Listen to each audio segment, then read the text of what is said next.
Hello everyone. Good morning to all of you. Today in this video we are going to learn Kepler's law. Kepler gave three laws regarding planetary motion. Knowing the Kepler's law is very important not only for knowledge purpose but for examination point of view also. So keep attention. Okay. Just I told you Kepler gave three laws regarding planetary motion. First law is law of elliptical orbit. Let us see what this law says. Every planet moves around the sun in closed elliptical orbit with the sun at one of its foci. See here. Suppose this is an ellipse. Okay. In ellipse we have two focus. That is why we call it foci, plural form. Suppose sun is at one of its focus F1 and planet revolves on its elliptical orbit. Planet is here, here, here, here, and that is why we call it the law of elliptical orbit. Second, the law of equal areas. What does it mean? The radius vector joining the center of the planet to the center of the sun traces out equal areas in equal time. Aerial velocity of the planet is constant. Let us try to understand. Suppose planet is here at any point P1 and sun is here.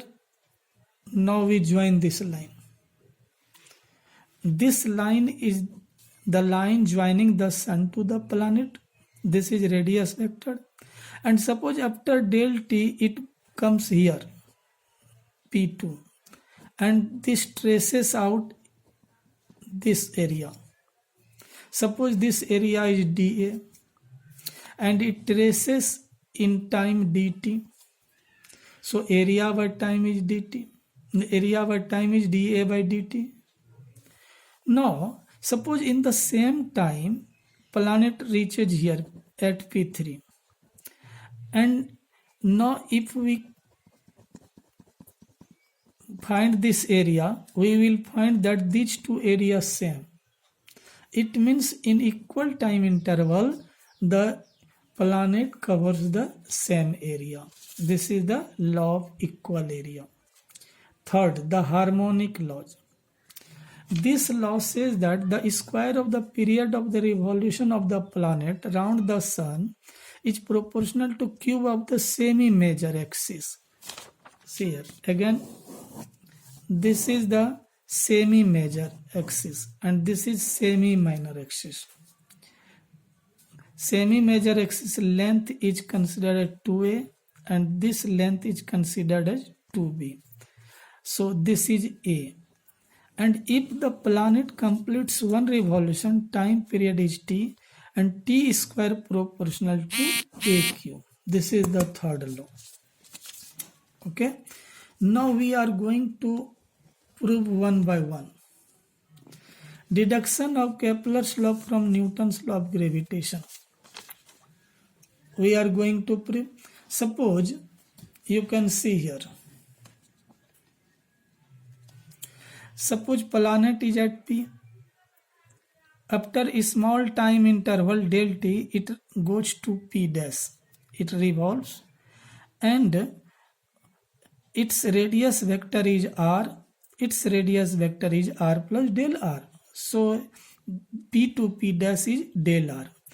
Now if we want to calculate this area, we will be half r del r. half base height. Now we divide it by time. Area, this is area dA by dt is equal to, here we may take del A. Del A by del T is equal to half or del R by del A.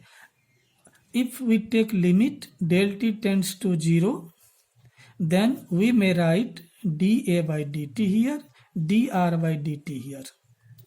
And rate of change of position is called velocity. That is why I have written here v. So it will be half rv. Okay. Now, angular momentum is defined as the moment of linear momentum. Linear momentum is the mass into velocity. So it is the rmv. Now r cross v. This m is taken this side, so it will be L by m. Aerial velocity of the radius vector. Aerial velocity means rate of change of area, that is dA by dt, as I said in second law. dA by dt is equal to L by 2m. Since L by 2m is a constant, you may ask from where this equation comes. See here. I am going to first page. This is half r cross v. And what is here? R cross v. R cross v is equal to L by m. So it is L by m, 1 by 2 L by m, 1 by 2 L by m. And this one is constant. Angular momentum is constant. Okay. So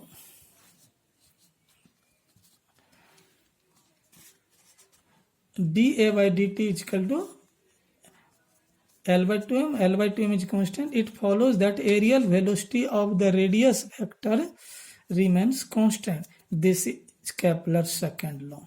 Because Kepler's second law says that the aerial velocity is constant. Okay. Now, for a particle moving on a curved path, the radial acceleration is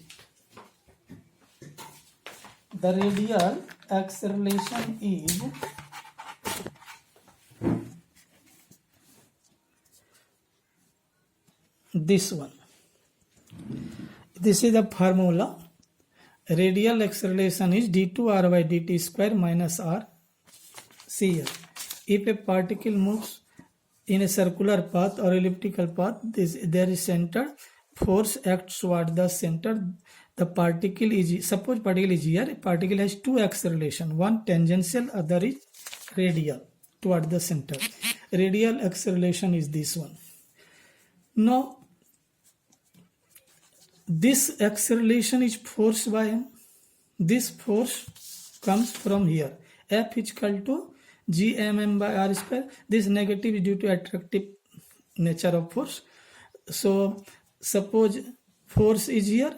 This m is taken here. This will be acceleration minus gm by r square. This is also acceleration. So these two acceleration will be same. Now we multiply equation 1 by rq.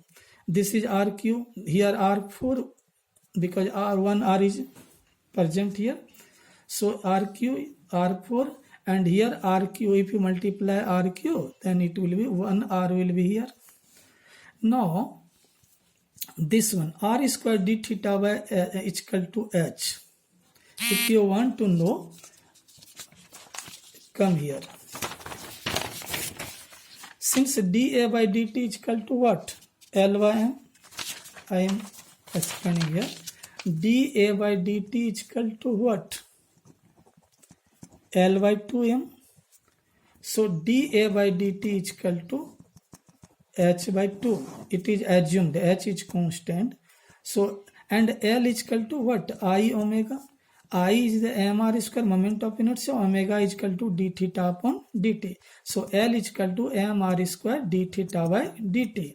L is equal to this one, 2m dA by dt. and dA by dt is assumed h by 2 here. So these two are equal. 2m h by 2 is equal to m square r square d theta by dt. 2 to cancel out. Now m r square, okay, this is m r square, come here, m r square d theta by dt.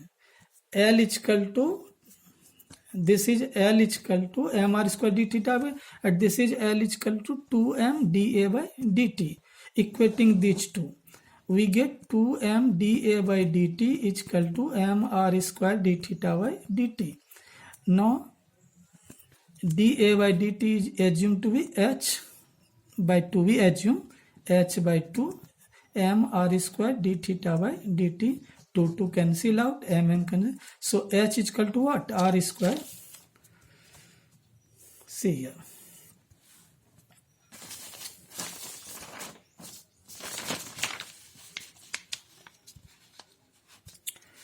H is equal to R square there. So RQ is equal to d2r by dt, and this one is, see here, if you square, if you take h square, this will come, so we may write h square gm. Now we assume that r is equal to 1 by u. Then differentiate it. Once you differentiate, then introduce d theta here. We will get 1 by u d theta by dt is equal to what? This one, because h is equal to this one. Once again we differentiate, double differentiate, so it will come this one, and again h d theta by dt is equal to what? 1 by r square. 1 by r means, r square means u square. Substituting in equation 2, we get, this is your equation 2. Okay, when we substitute in equation 2, we get this one, and on solving, d2u by d theta square plus u is equal to gm by h square. d2 theta by dt square, and this gm by h square is taken this side. We may write here. And since u is constant, so you may replace u with minus gm, because this is a constant, this is constant, this is constant, so differentiation will be 0. There will be no any difference. To match this, we subtract gm this term. Since gm by h square is constant, that is why I have written here u minus gm by h square is equal to a cos theta. So 1 by r is equal to gm by h square plus a cos theta. U may be replaced by 1 by r. Now we divide it, gm by h square, 1 by gm by h square. This will be 1, this will be here, gm by h square. This is the equation of conic section, polar equation of ellipse. L by r is equal to 1 plus e by theta, e cos theta. If you compare these two equations, you will find that this is the equation of ellipse, and that is why we say that, okay, that is why we say that equation orbit is elliptical and planet moves in elliptical orbit. This is the first law of Kepler. Okay. Now semi-latus rectum, L is equal to b square by, as I said earlier, b is the semi-minor axis, a is the semi-major axis. It will be h square by gm. T is the time period. Time is equal to area of the ellipse by areal velocity. Area is pi a b, areal velocity h by 2. And you have seen already in the derivation of second law. This is 2 pi a b by h. On squaring, we square it, we get, and on solving, t square is equal to, all terms are constant except aq, so t square is proportional to aq. Okay, this is Kepler third law. Okay, thank you. I am giving clear picture of every page so that you can note it.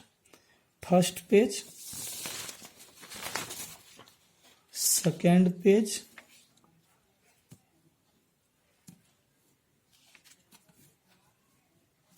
okay, third page, this is your third page, and last page. Okay, thank you.